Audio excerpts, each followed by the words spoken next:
الحمد لله رب العالمين والعاقبة للمتقين والصلاة والسلام على سيد المرسلين سيدنا محمد خاتم النبيين وعلى آله الطيبين وأصحابه الطاهرين علينا وعليهم أجمعين أما بعد. أعوذ بالله من الشيطان الرجيم. بسم الله الرحمن الرحيم.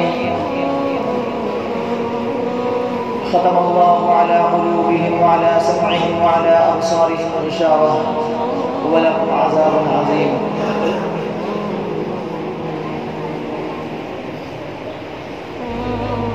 اللہ تبارک و تعالیٰ کا بے انتہا احسان اور کرم ہوا کہ اللہ تعالیٰ نے ہم سب کو یہاں ایک خاص عبادت کے لیے جمع فرمایا، اور وہ عبادت ہے جمعہ کی نماز. اللہ کے نبی صلی اللہ علیہ وسلم نے اس دن کو عید کا دن قرار دیا ہے. اللہ کے نبی اور تمام صحابہ کرام رضوان اللہ تعالی علیہم اجمعین جمعہ کے دن کی تیاری اس طرح سے کیا کرتے تھے کہ گویا کہ عید کا دن ہو. لیکن افسوس کی بات یہ ہوتی ہے کہ جمعہ کا دن ہو یا رمضان المبارک کے مہینے کا جمعہ کا دن ہو، دیکھنے میں یہ آتا ہے اور حقیقت ظاہر ہوتی ہے کہ مسلمانوں کے دل و دماغ سے نمازوں کی اہمیت ختم ہو چکی ہے. جس طرح پہلے مسجدیں نمازیوں سے لبالب بھری ہوئی رہتی تھی، آج وہی مسجدیں خالی کی خالی رہتی ہیں.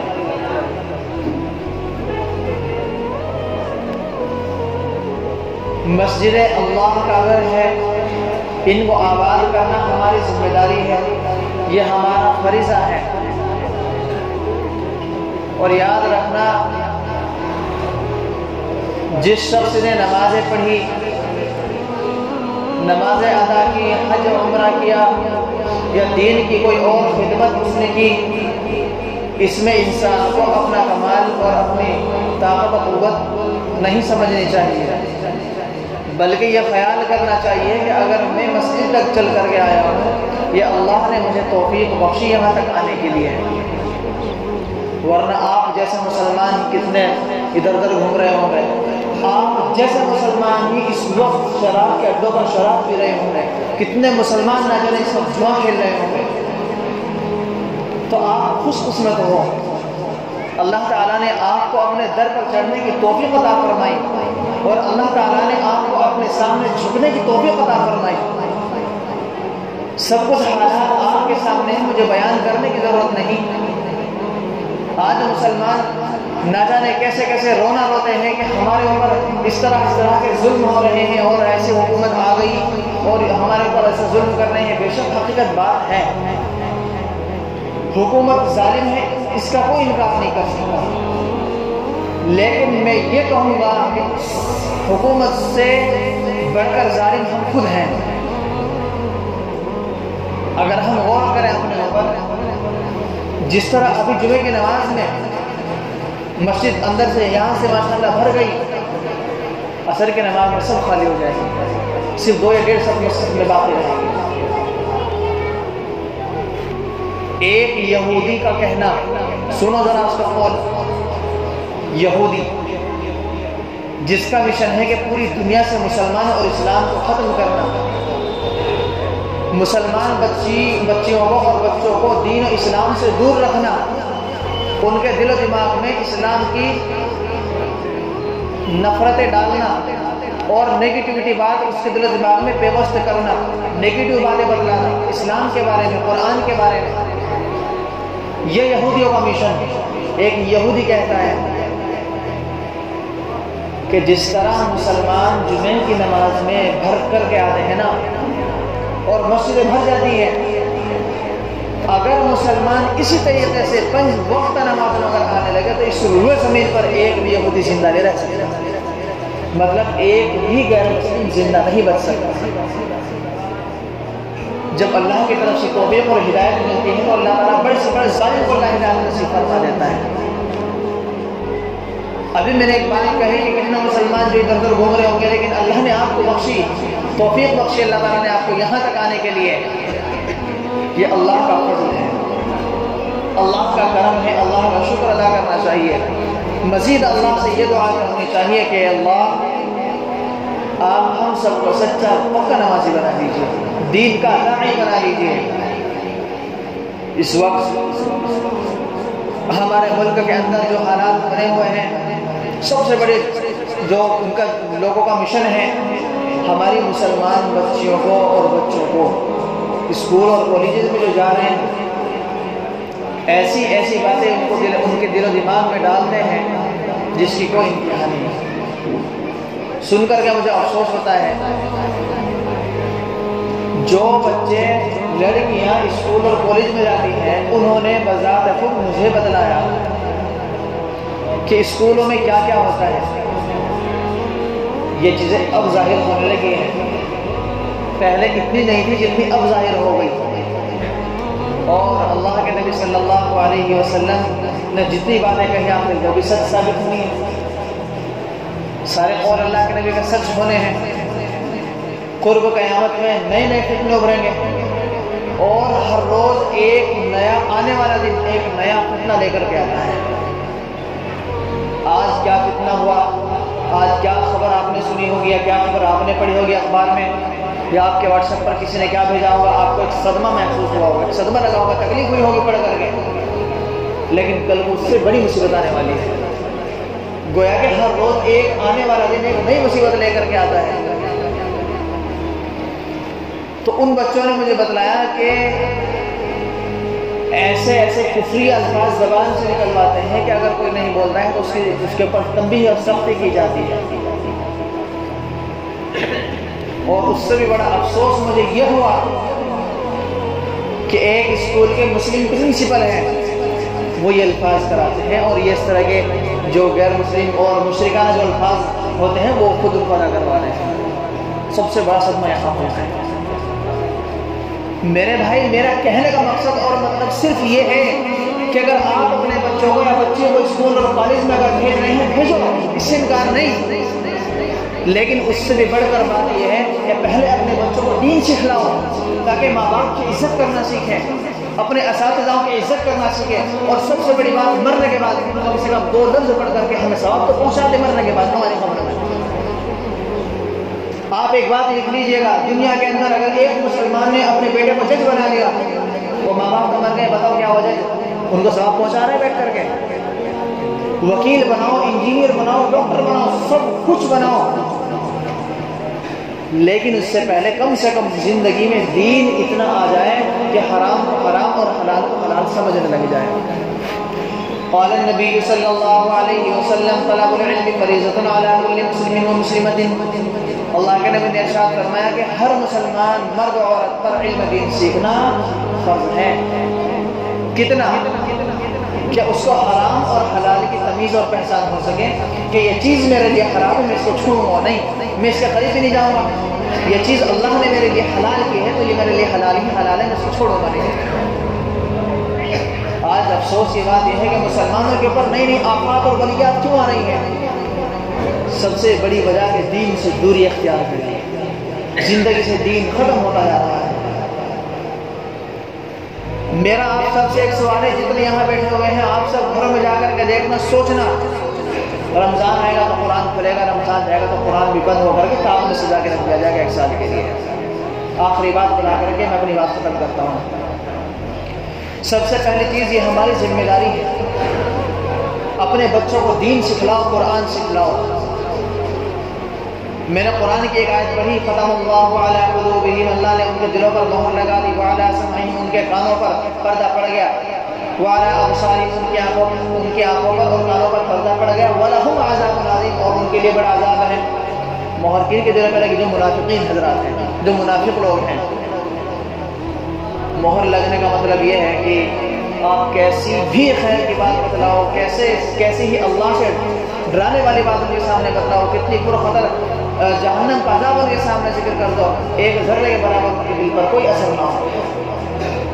اپنی آنکھوں سے دیکھ رہے کہ برا ہو رہا ہے لیکن اس کو روکے نہ، اپنے کانوں سے سن رہا ہے کہ برا ہو رہا ہے لیکن اس کے دل و دماغ پر کچھ افیکٹ نہ پڑے، کچھ اثر نہ پڑے، یہ مہر کا مطلب ہے کہ مہر لگ گئی۔ قرآن پڑھنا ہم سب کی ذمہ داری، مسجدوں کو آباد رکھنا ہم سب کی ذمہ داری۔ اور میں اکثر جگہ بیانات میں ایک بات ضرور کہتا ہوں، اور وہ یہ کہ ہم سب کی سب سے بڑی ذمہ داری ہے کہ اپنے مسجد کے امام کی ذمہ داری رکھیں۔ یاد رکھنا مسجد کا امام پورے محلے کا بادشاہ ہوتا ہے، پورے محلے کا بادشاہ ہوتا ہے کہ ہاں اگر یہ دین اور قرآن، یہ امام اور یہ علماء اگر موجود نہ ہو تو جنازے پڑھانے والا بھی کوئی نصیب نہ ہوگا۔ اور وہ وقت تھا کہ حقیقت میں نماز جنازہ پڑھانے والا کوئی نصیب نہیں تھا۔ لوگ تلاش کرتے پھرتے تھے کہ کوئی عالم مل جائے، کوئی حافظ مل جائے، کوئی ہمارے جنازہ پڑھا دے، جنازہ پڑھا ہوا 3 4 جنازہ رکھا ہوا ہے، کوئی پڑھانے والا نصیب نہیں۔ اور آج دیکھ لیجئے اللہ کا فضل ہے کہ دین اتنا پھیلا ہوا ہے، گھر گھر میں حافظ قرآن ہے، عالم دین ہے، لیکن قدر ختم ہو گئی، عظمت ختم ہو گئی۔ جیسے ہم ہر اعتبار سے اپنے اخراجات پورے کرتے ہیں، مسجد کے اخراجات اٹھاتے ہیں، ایسے ہم سب کی ذمہ داری ہے کہ یقیناً امام کی ذمہ داری اور امام کی کفالت ہم سب کی ذمہ داری ہے۔ ایک اہم واقعہ یہ ہے کہ ایک مرتبہ رمضان کا مہینہ تھا، ساؤتھ افریقہ میں کچھ لوگوں نے امام صاحب کی دعوت کی۔ بھائی یہ واقعہ بہت اہم ہے، ذرا اس کو یہ میں آخری بات کر رہا ہوں پھر ختم کرتا ہوں، توجہ سے سنیے گا بس، امید ہے کہ اس واقعے کو سن کر کے آپ کو احساس ہوگا۔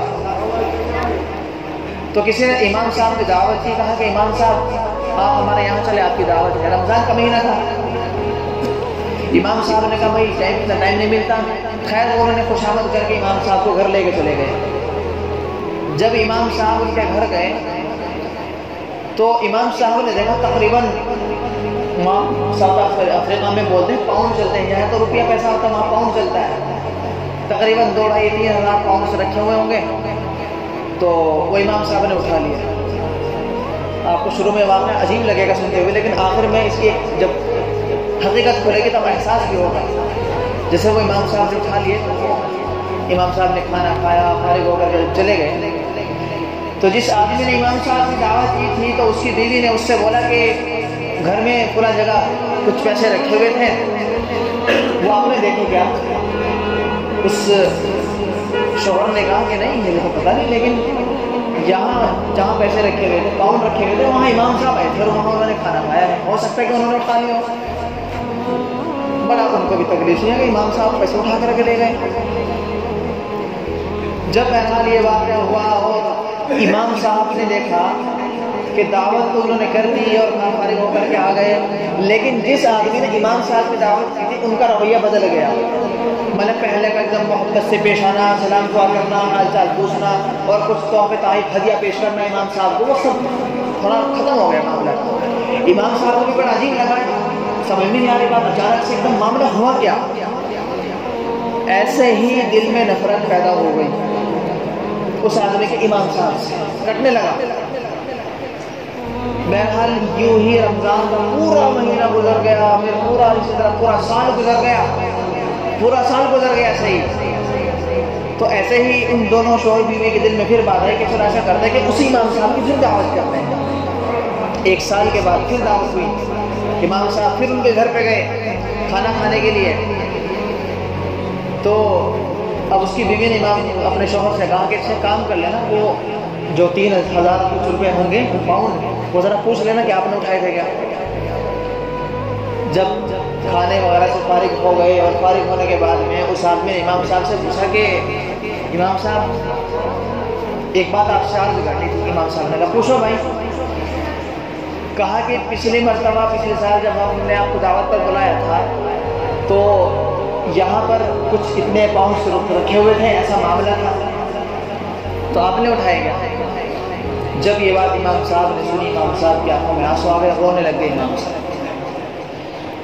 امام صاحب نے کہا کہ بے شک اٹھائے تو میں نے ہی تھے، اٹھائے تو میں نے ہی تھے، لیکن اس سے کہیں زیادہ افسوس کی بات یہ ہے کہ پورا سال گزر گیا کہ آپ نے قرآن اٹھا کر کے نہیں دیکھا۔ اگر ایک مرتبہ بھی آپ قرآن اٹھا کر کے دیکھ لیں تو وہ پیسہ آپ کو قرآن کی جلد میں مل جاتا ہے۔ امام صاحب نے کہا کہ وہ پیسے یہاں رکھے ہوئے تھے، میں نے اٹھا کر کے بطور احتیاط کے قرآن کریم میں رکھ دیے تھے، اور میں نے اس نیت سے قرآن کریم کے اندر رکھے تھے کہ قرآن تو ایک ایسی کتاب ہے جو روزانہ پڑھی جاتی ہے، یہ تو رکھنے کی بات نہیں ہے۔ لیکن ایک سال گزر گیا، افسوس کی بات یہ ہے کہ ایک پورے سال میں ایک دفعہ بھی آپ نے قرآن نہیں اٹھایا۔ میرے بھائی اب سوچو کہ ہمارے اوپر افسوس اور ہمارے اوپر لعنت ہے اللہ کیا نہیں ہے؟ ہمارے پر اللہ کی لعنت برستی ہے نہیں برستی؟ پورا پورا سال گزر جاتا ہے کہ قرآن اٹھا کر کے نہیں دیکھتے، اور پھر کہتے ہو کہ ہمارے پر ظلم ہو رہا ہے، مظالم ہو رہے ہیں۔ ایک یہودی نے، ایک مسلمان نے ایک یہودی سے سوال کیا تھا سعودی عربیہ کے اندر، اور اس سے یہ سوال کیا تھا، یہ آخری بات ہے بھائی، اور یہ سوال کیا تھا کہ پوری دنیا کے اندر بڑی بڑی فیکٹریاں اور کمپنیاں، بڑی بڑی کمپنیاں وہ آپ کی ہیں، ایسے کیوں؟ اس یہودی نے 3 جواب دیے تھے اور 3 باتیں بتلائی تھی، اور یہ کہا تھا کہ سب سے پہلی چیز، جتنے بھی پوری دنیا میں ہم یہودی ہیں، ہم سب کے اندر اتفاق ہے، آپس میں محبت ہے۔ اس بات کو میرے دل کی تختی پر لکھ کے لے جانا اور نوٹ کرنا، گھر جا کر سوچنا کہ کیا ہم سب میں اتفاق ہیں، کیا ہم مسلمانوں میں اتفاق اور محبت ہے؟ اس یہودی نے کہا کہ پوری دنیا میں ہم کہیں بھی ہوں، ہم میں اتفاق ہے اور محبت ہے۔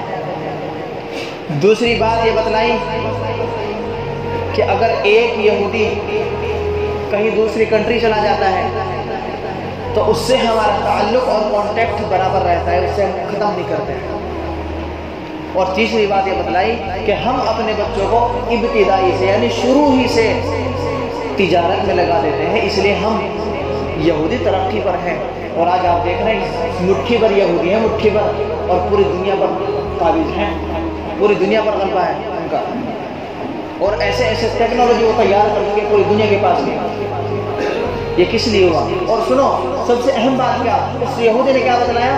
اس یہودی نے کہا کہ یہ تینوں باتیں آپ کے محبوب صلی اللہ علیہ وسلم نے بتلائی، ہم تو ان کی باتوں پر عمل کر رہے ہیں۔ افسوس کی بات ہے نہیں کہ ایک یہودی، یعنی کہ یہودی تو اللہ کے نبی کی بتائی ہوئی باتوں پر عمل کر رہے ہیں، اور آج مسلمان اللہ کے نبی کی بتائی ہوئی باتوں کو ٹھکرا رہے ہیں۔ یاد رکھنا، جب جب مسلمان اللہ کے نبی کی باتوں کو ٹھکرائے گا، قرآن کے پیغام اور احکامات کو قبول نہیں کرے گا، تو مسلمان در بدر کی ٹھوکریں کھائے گا، دنیا لاشیاں برسائے گی اور حکومت جیل کے اندر ڈالے گا مسلمان۔ یہی عالم ہوگا پوری دنیا، اور آج دیکھ بھی ہیں آپ پوری دنیا میں مسلمانوں کے حالات اور عالم کیا ہے۔ 70-80 سال سے زائد گزر گئے، فلسطین میں کیا حال ہے، یہودیوں نے کیسے بم ماری کر رکھی ہوئی ہے مسلمانوں کے اوپر، آج بھی ظلم تشدد کے باہر چلے جا رہے ہیں مسلمانوں کے اوپر، اور اپنے ملک بھارت میں بھی اس طرح کے حالات دیکھنے کو مل رہے ہیں۔ کتنے واقعات میں آپ کو کل بتلاؤں تو کافی وقت گزر جائے گا، بس دعا فرمائیں کہ اللہ تعالی ہم سب کو ان باتوں پر کہنے سننے سے زیادہ عمل کی توفیق عطا فرمائیں۔ لیکن بھائی یہ بتاؤ، نماز پڑھیں گے نا؟ بھائی نماز کے بغیر تو نہ دنیا میں کچھ، نہ آخرت میں کچھ، نہ قبر میں کچھ۔ اللہ کے نبی کی حدیث ہے افضل الاعمال عند اللہ الصلاۃ فی اول وقتها، اللہ کے نزدیک سب سے افضل عمل اول وقت میں نماز پڑھنا ہے۔ بھائی بولو نماز پڑھیں گے نا انشاءاللہ؟ بھائی نماز نہیں چھوڑنا ہے، بس دعا فرمائیں کہ جو بھی باتیں ہوئی، جتنی ہوئی، اللہ تعالی ہم سب کو ان باتوں پر کہنے سننے سے زیادہ عمل کی توفیق عطا فرمائے۔ وآخر دعوانا الحمدللہ رب العالمین۔